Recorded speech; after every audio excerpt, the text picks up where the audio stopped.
Welcome to Toy Business Unboxed, your gateway to the secrets of the toy industry.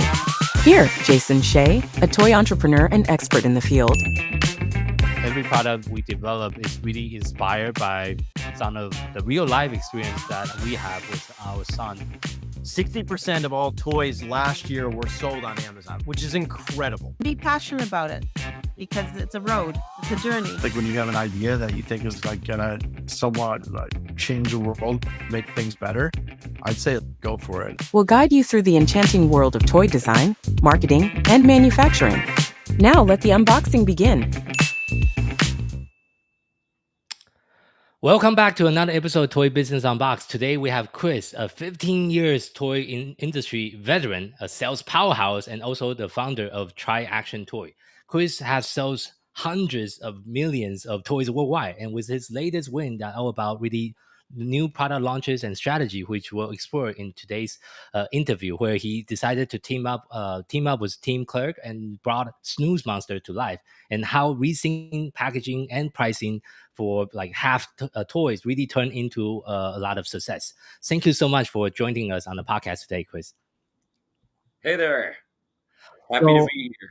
Yes, thank you for having joining. So first, before we dive in, can you kind of share your experience so far, like in the industry? You have been in the industry for so long.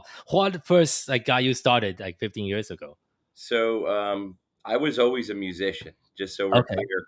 I was an opera singer in Europe, and I came back and worked with. I was blessed to have worked with Nora Jones on her first two records. Lee, and a bunch of folks at EMI, where I was the A&R senior A&R coordinator for Angel Blue Note and Manhattan Records until I was about 26 years old. And then I went to sell sheet music for the guy who invented karaoke. His name's Irv Kratka. Oh, really? Okay. He invented it with a company called Music Minus One. Musicians know that company. And I was blessed. He allowed me to run that company as of the age of 27.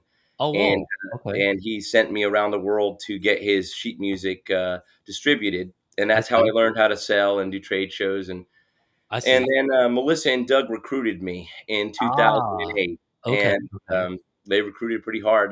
They were pretty good at recruiting, and the minute I walked in there and saw what they were doing, I knew I wanted to be there and be part of it. It was a magical place, especially then, and I had the great fortune of learning and watching how Melissa and Doug had built their company. Yeah. And it was just extraordinary to see what they had built between the creative process and really I give Doug a lot of credit with how he built the sales floor and the sales techniques. I think both of them worked really hard on putting that together, and I learned a tremendous amount working there, and I was there for 8.5 years. Oh, wow. I was traveling like 30 times a year for them and opening new markets and new customers. And then I went to be VP of sales over at Jazzwares for a few years, where I had the great fortune of just watching this machine of creativity and just learned about the licensing process extensively. Which was new, of course, for me at that time. And but I knew when I started there that I wanted to, by the time I started there, I knew I wanted to have my own company eventually. I see. That when you're creative and you love to sell, it's just a matter of time. So I read a lot of books, and it always said 12 years. 12 years is the time length, more or less, the amount of time, the time frame that you should try and absorb and learn as much as you possibly can before you try and enter into your own situation. Oh, so, that's interesting advice. Okay. Well, that was in books. That's not coming from me. Oh, okay. So I was just kind of following the roadmap, and I had been in Europe a lot, at Nuremberg in particular, and seen lines that weren't being distributed into the United States. And so the initial thought process was, let's bring these lines in just for specialty, deal with just specialty stores. Okay. But within like 6 months of starting that and realizing, wow, this is going to be a really uphill battle of selling Plush, into these retailers. I had the opportunity to sign the license for Boglins, with my Oh, okay. great friend Tim Clarke. Okay.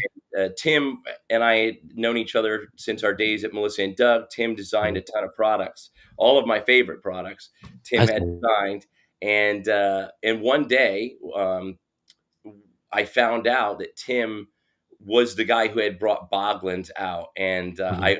I'm a huge fan. I'm a fanboy of all the '80s toys because I was Mhm. that kid in the '80s that would go to the toy store, specialty store, and have that discovery, and knew the Mhm. toy store owners as a kid, and they I would say, see. "Hey, Chris, check this out," and that was I Mhm. was passionate about that discovery process even as a kid, and Okay. um, and so we brought Boglins back with a Kickstarter, and I had a Okay. $20,000 goal because I Yeah. literally got the Boglins license very inexpensively. Let's put it that way, Okay.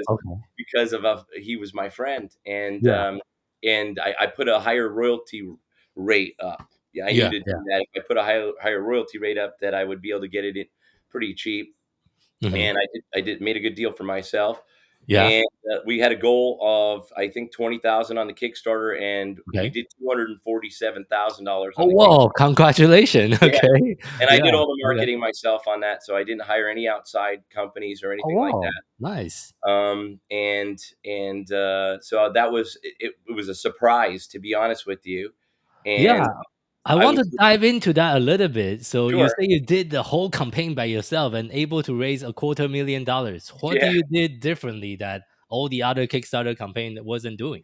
Well, I don't give myself credit actually at all. Tim had built a fan base of over Oh, 11,000 I see. Instagram Oh, followers, okay, okay, that and helps. so the Yes. minute I launched, Mhm. it didn't go crazy initially.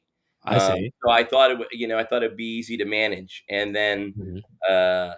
fast forward, and I think, I was unpacking a container a week for a while. Whoa.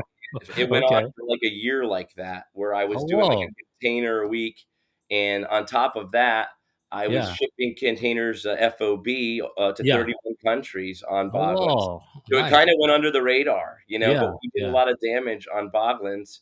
It Mhm. helped me pay off a lot of stuff Yeah, and, yeah, yeah. and move the company forward. The, How do I spell Boblin exactly? Boglins, Boglins, and if you don't know about Boglins, I highly recommend you have Tim on, and he's Mhm. just a fascinating character. And Mhm. Boglins was a toy in the '80s that piggybacked Mm. all that Gremlins kind of lore, that creepy lore. So Tim was known as the king of gross, believe it or not. Team of Wow, Ghosts, that okay. if you look him up on the line, I think that's what they called him, I and see. but he also, he did the Muppets. This is one of his creations. So Oh, I meet okay. Tim Clarke, and I find out he did Boglins. We bring Boglins back, and then I Mhm. had to move because the volume was so much. I had to move back to the north where my family and my friends all live, Yeah, so I yeah. could get help. I didn't Yeah. have the bodies I needed. I couldn't hire people. Nobody Mhm. wanted to unload containers, not even for like $25 an hour. Nobody wanted to do it. Yeah, okay. So I couldn't get bodies on it, Yeah. then Boglins actually went back to Mattel. So Mattel had done like Oh. $100 million on Boglins in the So '80s. they bought it back or Yeah. So what happened was Ah. the license expired, and I knew that Oh, if I did man. a good job, that it was Yeah. going back to Mattel. I wouldn't be able Ah, to compete. I And see. Yeah, so I'm that's happy for unfortunate. Tim, and I'm Yeah. happy for Seven Towns and all the Yeah. folks involved. And I Yeah. and you can see the New Yorker article yourself. There's, Mhm. I'm not the first to bring it up, so I'm not talking out of school. But there's a movie being made by Mattel, and it's like a Oh, Barbie really? movie about this, so about Oh, Bob. really? I didn't know that. So Okay, yeah, whoa. Okay, so I I'm see. really anxious to see, Mhm. and we limited the production on some of the Boglins to like 500 units, and we numbered them. So you can imagine Oh, what that's going to look. yeah. Oh, whoops, I think I lost you. Hopefully you will join back. So let's wait for him for a second, and we'll make sure we edit that out during the post-production. So, You oh, have me again? There we go. welcome back. Sorry for the technical Not difficulty. sure what happened Yeah, there. I'm so no sorry problem. about that. Yeah, no problem. So you say you limited to 500 unit? Yeah, Yeah, continue. we numbered and limited on some of them as low as 500 units. Mhm. And so when this goes big, and it will, Yeah. for Mattel, then all those collectors that stuck with us are Yeah. going to reap the rewards, because these are going to be very, very valuable. Yes, And yes, yes. we really are excited to see where this goes with Mattel. I see. So I guess I want to transition to your most recent project, which is, I believe, is a Snooze Monster project that you're working on.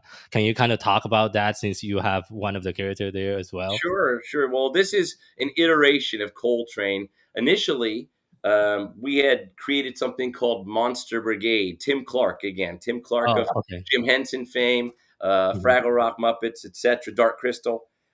He and I worked on a line of monsters. We were going to make your own monster puppets with snaps, where you could take the snaps and move the parts around.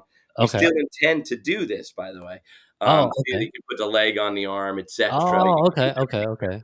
I see. Um, but what ended up, it ended up kind of morphing into this bigger idea Mm, of okay. what's the biggest problem in society with young children, and in my opinion, it's the internet, telephones, and Mhm, lack of tactile, lack of experiential, lack of knowledge based learning based on going out and experiencing things instead of staring at a screen. mhm. So how do we get the conversation started? How do we get parents reading to kids again? Yeah. Um, how do we introduce these characters? All these things kind of came to fruition, and so we decided to create a line of father or mother with child plush. Oh, okay, Okay, okay. so they Yeah. all are packaged. They're tagged together for in-store sale, and Mhm, then they can be separated upon purchase. And you get a mom and a baby, or a dad and a baby. And the cool thing about Snooze Monsters is, for mhm. we're going to release 12 every time we release a series. Oh, So wow. series Okay. one is set to release in November, and every Okay. time we do 12, there'll be one monster. So Oh, Coltrane, okay. this is Coltrane on my lap here. Yeah. Coltrane will be released as the Mhm. first monster in the group, Okay. with his son Washington Jr. And then there'll be all Okay. these other animals with Mhm, babies, but the difference is there's a QR code sewn in mhm. on the mom or the dad, Yeah. and tag. So there's two places the QR code appears that triggers an original online bedtime story Oh, from okay, Tim okay. Clarke and I, I see. that features the characters I that see. we've created. But Mhm, beyond that, they all intertwine in their own world, sort of our own Hundred Acres Woods, if you would, and mhm. they all intertwine and interrelate. And there's lesson learning, and they're cute stories, they're fun stories, and we're having them illustrated by this fantastic illustrator named Vanessa, who we're Oh, going to nice. introduce to eventually here, and she's doing a fantastic job bringing our characters to life, the Mhm. story to life through illustration. But the amazing part of this QR code concept is eventually it will grow. We can change the stories out. We can offer a Mm, different story with different color variations. We I can see. limit the amount of series one or two or three that we produce, so they I become see. collectible plush. We can, I mean, there's Oh, nice. so Okay. that's the other part of this. And so, I see, we're I not see. going to make 50,000 of one ever. Mhm. So these are going to be Mhm. highly collectible. I And see. Okay. we know the stories will get out, but the idea is that the QR code travels with the animal. Mhm.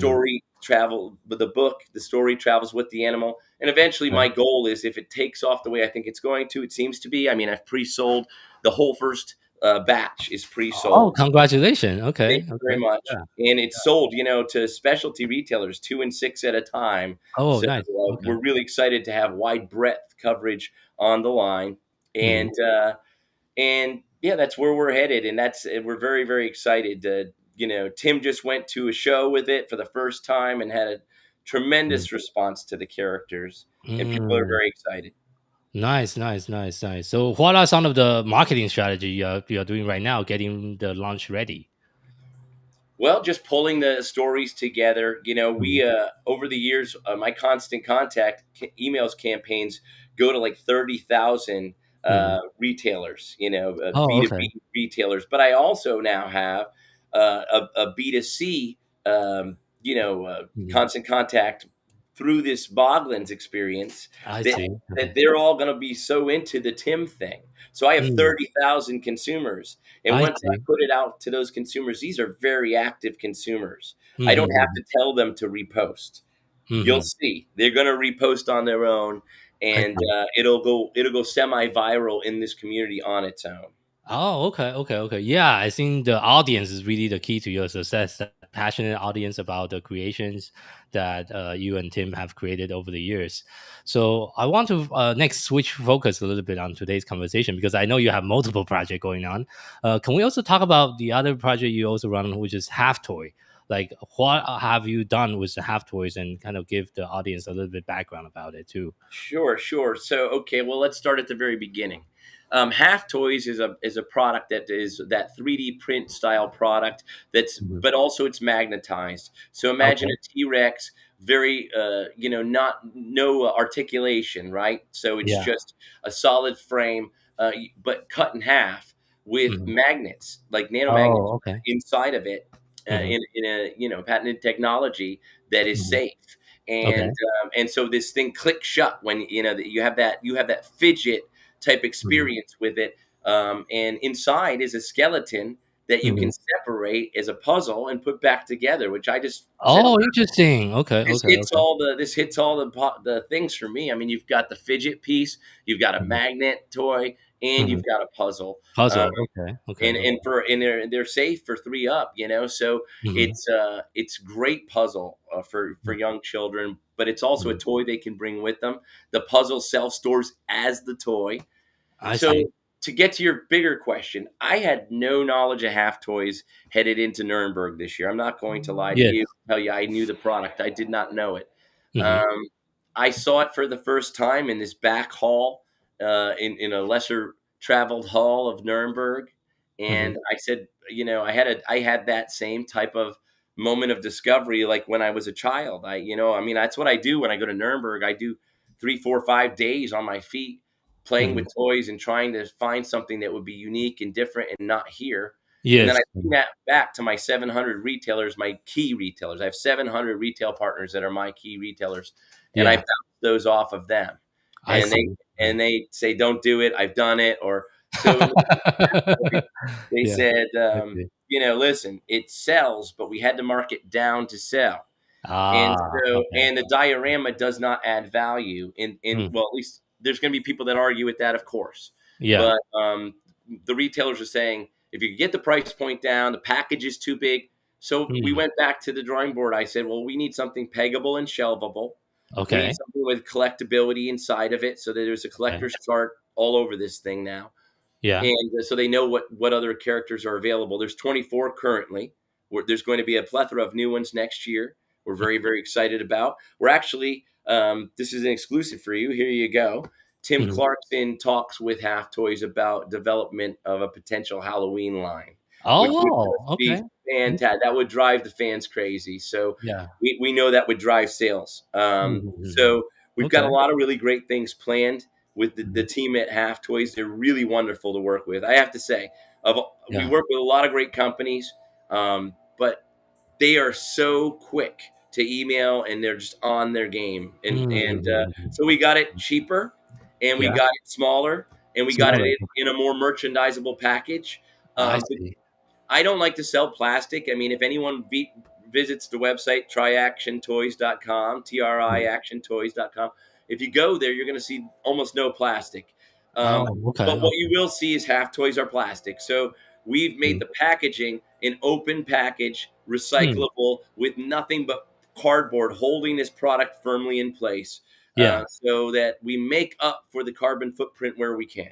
Oh, okay. Yeah, that's very important for the planet, for sure. Correct. So, yeah. Yeah, we try and Okay. stay away from plastic, but Mhm. this is a fantastic toy, and we have an opportunity to at least save on the plastic within the packaging. So I would say what sounds like one of the few major changes is definitely the packaging, and also you're able to get a product smaller and lower the price. How much additional success was that able to bring to that particular product line? Well, we're just getting it on shelves. I mean, it just Oh, went out. okay. Oh, you just went out. Okay. Yeah, it just went out. I mean, we just relaunched it, but initial reaction is very good. Okay. I see. So, what would you say over the year? Like, how do you see the toy industry being changed? Especially now in the digital age. Just like you mentioned earlier, a lot of kids is not playing with the toy as much as before anymore. Like, we as a marketer and business owner, we in the industry, what would be some of your suggestion and some of the observation that you have? Yeah, I would say to you, I think that we're going back to a really exciting place. Okay. I Yeah. am very excited because we've gone from we've really gone from the internet driving. Well, let's go back further. We started with movies, Hmm. cartoons, television shows, Hmm. really moving the needle. I mean, let's use Star Wars as an example, right? A Hmm. license that's huge, but it ebbs and flows depending Yeah. on what's going on. Yes. Yeah. I think retailers would say that they still sell a lot of licensed products from these types of drivers, but that overall, that's less and less what the consumers are coming in looking for. They're looking for Mm. things they're seeing online. They're Yeah. looking for things that so and so influencer Mhm. may have brought to the table. Yeah. So sorry that I'm moving. I'm just going to Mhm. go get near a charger.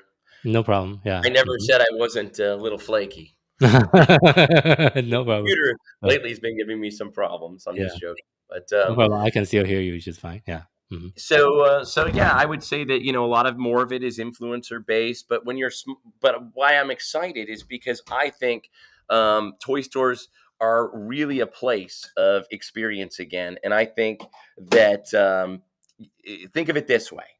Um, we've gone from a place where mom, and I really believe this too, that where mom goes from, hey, I see such and such product on TikTok, and Yeah. I want to have that for my child. Sorry Mhm. about that. For my child. Um, we've gone from that to they want to go to the toy store. They want to discover that product. They Mhm. want to post about it. They want to be the influencer. Mhm. Yeah. That's why I'm excited. So I Mhm. think we're back to the 1980s. I think they're going to be coming into toy stores saying, "Show me what you've got." They're going to be looking through things more and more. Then they're going to post all about it because Mhm. everybody wants to be famous, right? I mean, I guess, I Yeah. guess not Yeah. me Yeah. so Yeah. much. I just want to sell some toys, Yeah. um, but I would say to you that I think that's where I think it's obvious that's where it's headed. I mean, look at the internet. Yeah. Like the success of the Ryan Toys, it's a YouTube channel that started out with like just reviewing toys, but they have their own lines in Walmart at the end. So and they're doing really really well because of the content, and that's kind of the trend right now. Like just like you say, like kids are nowadays. My kids, I have three kids. They watch more YouTube than TV. We don't watch TV at home. So yeah, it's But very how different. long until your kids are Hmm. going to want to go to the toy store, Hmm. find something no one else knows about it, and do Yeah. their own videos? Yeah. 100%. That's Agree. where it's going. I mean, Yeah. that's Yeah. where it's going, for Mhm. sure. So Mhm. that's why these toy stores, when I get on the phone with them and I explain that to them, Mhm. and I'm passionate like you're so passionate. Having talked to you Mm. before this, I mean, Yeah. wow, like you got me Yeah. energized, Thank uh, you. Yeah. Yeah. yeah, I mean, I just think that it's an exciting place to be when you Mhm. tell this toy store, hey, if you give me a corner of your store, I'm gonna Mhm. outperform everything else there. Watch. And it Okay. continues to happen. And Mhm. it's because they don't see my stuff at Walmart. My stuff's gated online at Amazon and Okay. everywhere else. So it never sells, not once under price. I We see. maintain MSRP each and Control. Okay. every day. Yeah, that's very And important. so no Yes. one's a showroom for Amazon. That's not what Mhm. we're here to do. Yes. That's very important. That's a common concern with a lot of the retailers as well. So yeah, but I think branding and like audience building is really the key for I think for the industry, or at least for the toys and brand that still want to grow. Having your own audience, like a loyal following that you have with Tim, I think that's the kind of the secret to your success as well. So, but now looking ahead, into the future, what are some of your plans for the upcoming years? So, Oh, well, I mean, we're definitely based on the initial response to Snooze Monsters, we already are into series 2 and getting mhm, that up to speed. Um, okay. we're definitely elaborating on half toys. And then Teddy Company Ed, I can't say enough about my Swedish partners.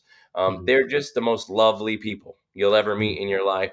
And we just continue to expand our line with them. I mean, I went to them and said, we need to do these 2 other ballerina styles. We just did cat ballerina and elephant ballerina for the first time with them. Oh, okay. And they're my best-selling plush. Boom, right Oh, out the okay. door. It I became see. my number 1 and my number 2, I right out see. the gate. And so it's just they're wonderful to work with. I mean, who could you go? You couldn't go to most other manufacturers and say, "Hey, I know it's not your idea necessarily, but Mhm. can we do this? Yeah. And but in your style, can you be in charge of it? And but Yeah. we need this. Can we elaborate Yeah. on this line? Can we expand this line?" So I would Yeah. tell you, we're definitely going to continue to expand the ballerina line like substantially because they were the first ones to do it I long see. before anyone else. I They see. had this. They've been in business over 25 years. I see. Um, I see. and so we'll continue to elaborate and grow our line with Teddy Company yet. And then I've got a lot of different conversations going with different folks, Mhm. but I always just wait till at this point. I wait to Nuremberg.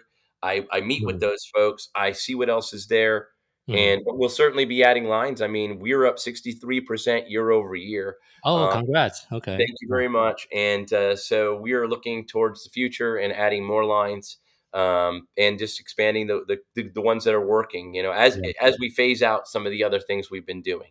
Mhm, Like mhm. the Lady Glingos. We had the late Patipitos. That's gone away. I Um, see. so we're learning what works and what doesn't. Everything. Yeah. And that line is a wonderful line, but it was a very trend driven Mm. line. Okay. And Okay. so we're looking for that next trend. Got it. Got it. Got it. And your model sounds like you kind of have a licensing agreement. Is that how you typically work with the partner that you have, or how do you structure the deal typically? Just with Boglins was licensed. Oh, Nothing else. just okay. Nothing else I've participated in at this time is a licensing agreement. I'm either Oh, okay. a distribution partner with some level of exclusivity within the market, Yeah. or I'm manufacturing. Tim has 100 great ideas. So I Yeah. would say to you, when you ask what's on tap for Mhm. next year, it's going to be high Tim Clarke content. Like I he's got a see. couple things that Yeah. we've got a couple really great ones that I've I got see. prototypes just sitting, but you can, you want to give everything its space. I see. And I if see. you try and put everything out at once, nothing Not gonna gets its work. due diligence. I see. I saw that at various places, especially early on. Mm. It's hard to give everything a The spotlight. attention it deserve. Yeah, for sure. For sure. And so, okay, so it sounds like you do both then. You do distribution and you also Oh yes. manufacture your own line. Okay. Got Yeah, it. with Tim, it's all manufacturing. With Boglins, it Mhm. was manufacturing. With Snooze Monsters, it's manufacturing. Mm. But we love our distribution partners, and you know, definitely look for expansion there too. I refuse to fit it cleanly and neatly into one bucket.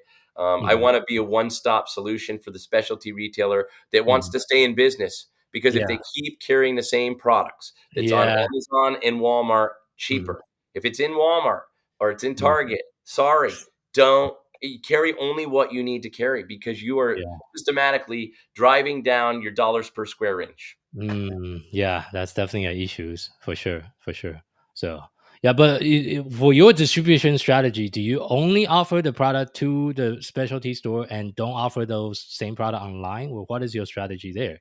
So I Uh, have key online players that have demonstrated over the years just mhm, total loyalty in terms of holding, mhm. full value of the product and not dumping it, never Yeah, dumping. yeah, yeah. And on top of that, they're invested in me. Like we're friends, I see. and I'm Mhm, invested in them. And if mhm. there's a problem, I'm there. So I think the key to this online environment, and I really feel like this is really, really key. Yeah. I'll use an example. Tommy John underwear. I'm going to go ahead and use Okay. this. It's a great product if you have Yeah. never heard about it. Mhm. I have nothing invested, okay? Yeah. But but I kept hearing about it on various radio programs, and I tried it out. And then I went to go get it on Amazon, and Yeah. Amazon didn't have large, which is standard Mm. size. Yeah. Uh, and in 2 seconds later on my internet feed, boom, Tommy John hits me with a direct to consumer ad, Mhm, driving me back to their website where they make mhm, full margin. So the mhm, future is not Amazon. mhm. Let me say that again. No one's going to buy this, but the future's not Amazon. Amazon is using everybody right now to get rich. Yeah. Okay, Yeah. they're playing everyone. They're the only ones making money. Look, where it's headed is direct to consumer via your own website, but at full price every day. You got to maintain your full price. No retailer's going to get mad, but here's the difference. You're making full margin. You're making full margin. Like I do very well on TriAction.com every day, TriActionToys.com every day, but it's at full price. There's never a sale. Like I don't have to run sales. I just leave it there. And they order, and then it doesn't compete with my retailers. You know, I don't want my retailers to be a showroom. If anything, I typically give my retailers 10% off invoice if they buy enough. You know, I also guarantee the sale. So if they're domestic, they can send things back if it's not working. See, no one else is doing that anymore. It's a mess. But if your stuff sells, it's not a mess.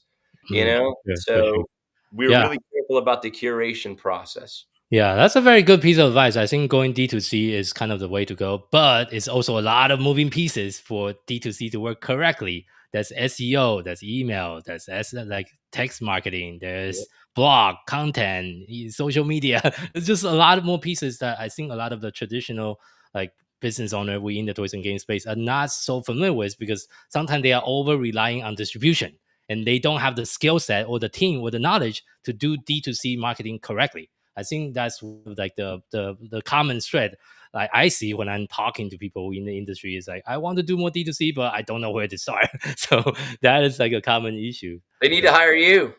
They need to hire you. We do offer that as a service. I already know that. I haven't hired them yet, but I just said I already know that. So, but I would say, you know, these big companies, I'll go ahead and say it. I haven't worked there, so I can say this. If I was at Mattel, I would absolutely be looking at what I'm saying to them, which is stop worrying about selling more units. Okay. You can sell less units. You can make a lot more EBITDA. You can make a lot more profit. You've got to think differently. You've got to bring this in-house. You have to have people like my friend here in-house, ideally, working just for you day in and day out to tackle this. And you have to do it in a way that's cognizant of the fact that you are, in essence, competing with your retailers. But if you keep at full price every day and you market the product hard online the correct way to build brand equity, you are going to drive those sales to those retailers. They're going to love you for it. And you offer discounts to the retailers. And by the way, specialty gets the best price. Then mid-tier gets a higher price. Then mass gets the worst price. See, they won't do it that way. These big companies, they're backwards. They're worried about the burn rate on the small stores. My burn rate, and this is true, my burn rate over $6 million in sales, less than 1%, because I have relationships with these specialty retailers and they don't want to hurt me. Yeah, that's very important. Yeah, thank you for sharing that. So as well, wrapping up today's conversation for the interview, if you had to share just one piece of advice with someone that's getting started within the toys and game industry, what would that be?